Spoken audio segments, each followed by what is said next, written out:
యేసు ప్రభువుని నమ్మండి అని మేము అడుగుతున్నాం.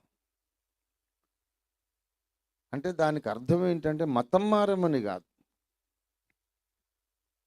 నిరూపించబడని నమ్మకాలలో నుండి బయటకు వచ్చి నిరూపించబడిన శాస్త్రీయ విశ్వాసంలోకి రమ్మని అడుగుతున్నాం.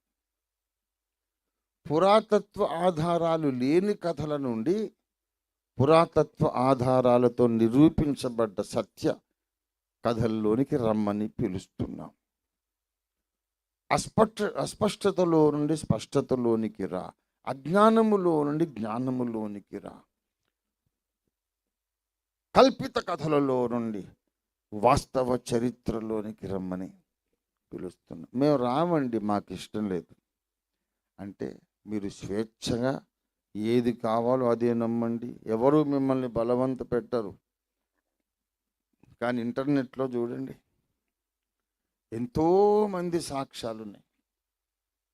ఒకప్పుడు మేము మతోన్మాదులుగా ప్రవర్తించి క్రైస్తవులను కొట్టి, హింసించి, దూషించి, బైబిళ్ళు చింపేసి, అనేక మందిని చంపించి, చాలా భీభత్సకాండ జరిపించిన మేము, దుర్మార్గులుగా ప్రవర్తించిన మేము తర్వాత యేసు ప్రభువుని అంగీకరించాము. ఇప్పుడు యేసు ప్రభువులో రక్షణానందాన్ని అనుభవిస్తున్నాం. తన్మయులమైపోయి, పరవశులమైపోయి సువార్త ప్రకటించి ధన్యులమవుతున్నామని సాక్ష్యాలు కనిపించట్లేదా ఇంటర్నెట్లో?